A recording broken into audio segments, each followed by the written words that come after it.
the lockout and the labor brouhaha, which is underway now and officially. And first we had the dueling statements, then followed by the dueling press conferences.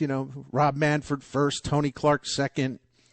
And, it was basically this. It was like basically, I blame the players, then followed by, I blame the owners, followed by, I think the players are nincompoops, followed by, I think the owners are nincompoops, followed by, nah, nah, nah, nah, nah, nah. I mean, it's already ridiculous. And I'm actually laughing at it. I mean, it's absolutely ridiculous. And I'm going to say stuff that's really, really typical. And then I'm going to give you the guest list for today. This is really typical, because usually media people, like me too, I've done it in the past. It's just like, I just can't believe both sides can't get together and hammer something out. Well, they will eventually. But I'll say another typical thing that media people, including me, say, which is they ought to spend more time negotiating, less time talking. That's true, but again, realistically, they almost have to get through this cathartic phase where they point fingers at each other and they're trying to kind of win the PR game, and they don't understand basically that I would say 75% of people that care about baseball are disgusted with the both of them, so they're not going to really win any PR battle, because when your game is shut down, you don't win PR battles. No one wins a PR battle. So anyway, with that in mind, we will talk about this a little bit today, but Andy Strickland's coming up at 3:30, and Strick Nasty will help us get ready for tonight's Blues game. The Blues are in Tampa Bay. And 3:30. By the way, Stamkos will return to the Tampa Bay lineup. We'll go over some of that here in a minute. But Steve Stamkos will be back. He did not play the other night in St. Louis. The great Derek Gould will be with us at 4:05. We'll talk baseball. We'll talk Cardinals baseball, get his view of the labor situation. Then we make a quick turnaround because at 4:30, a guy I think is a really great columnist for the Washington Post, does a lot of baseball.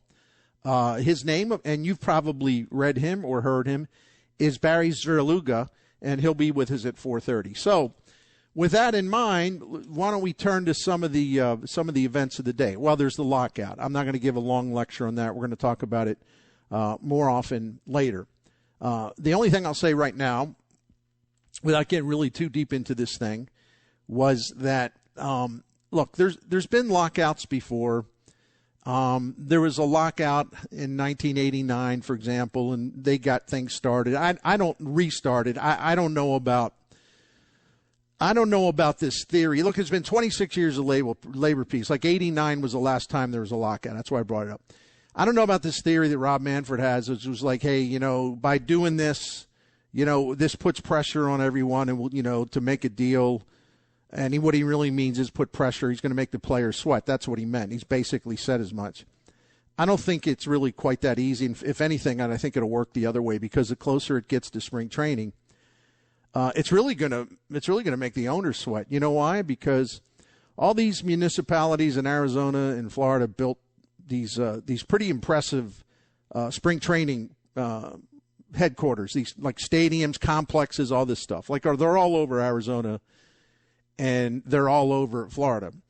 Many of them brand new, state-of-the-art, all that.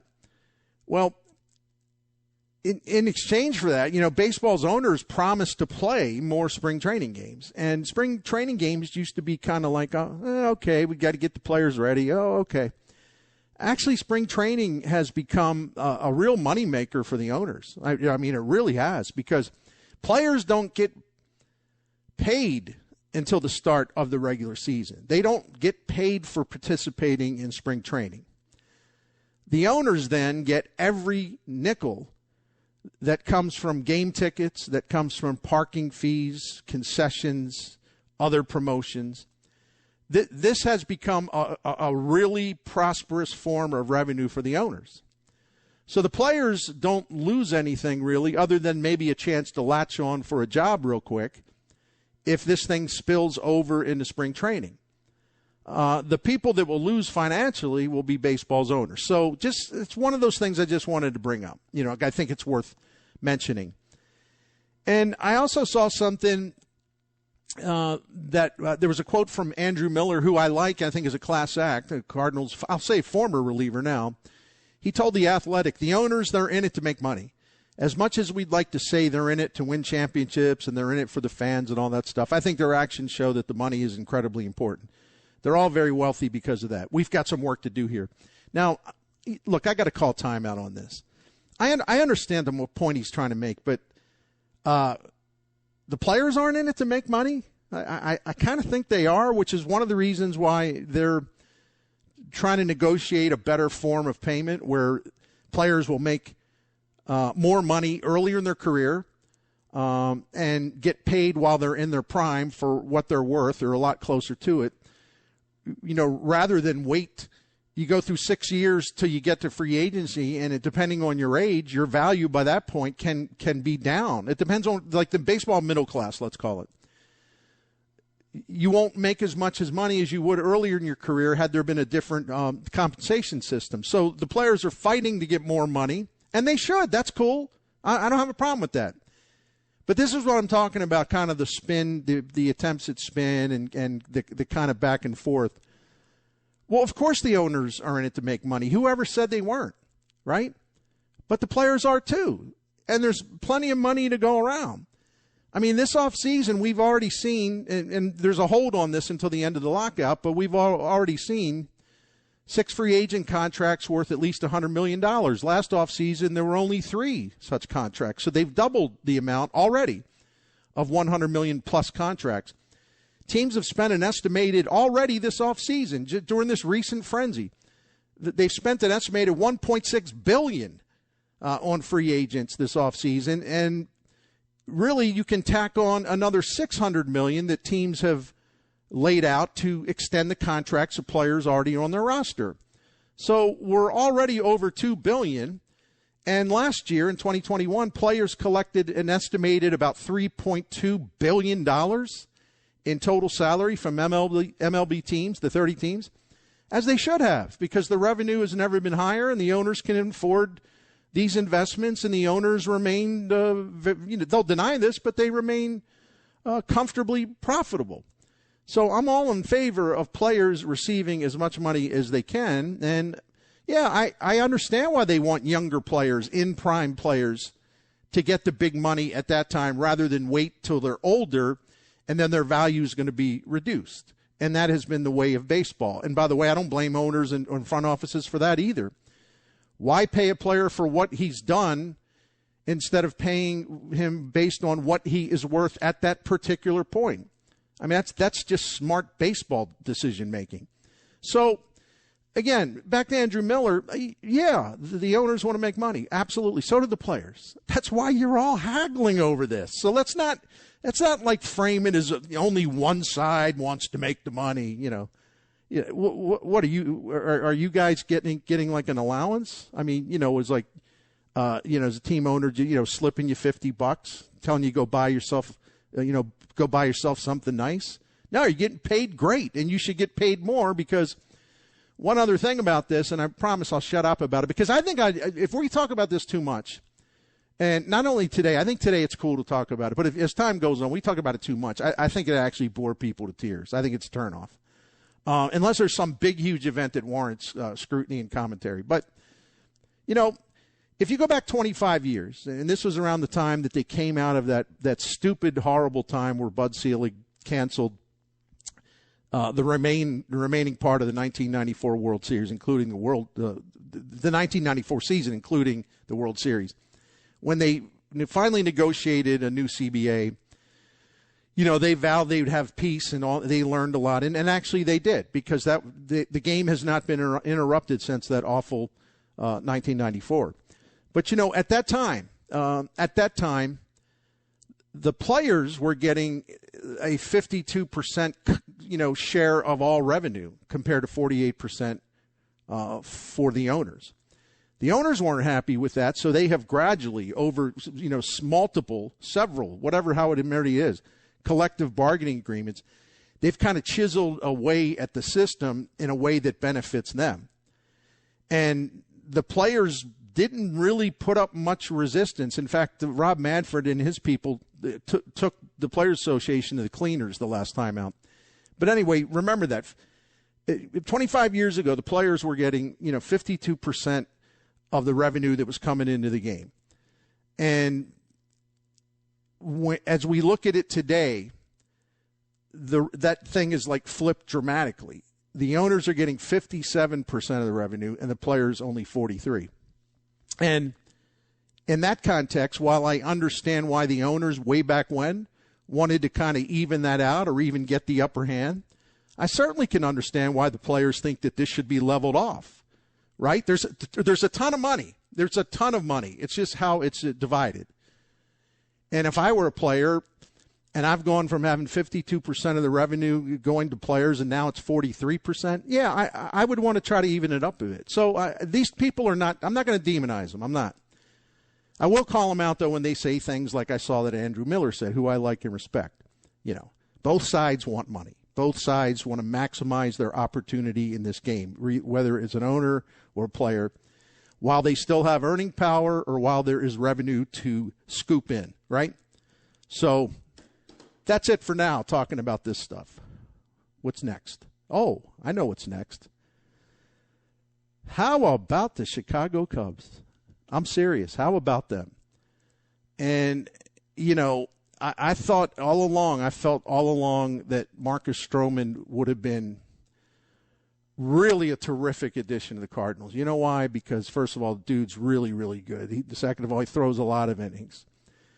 Third of all, he's a terrific defensive pitcher himself. He's won a Gold Glove, so he'd make their defense even stronger. You go next down the list. He's a ground ball machine, which is even much more than Steven Matz.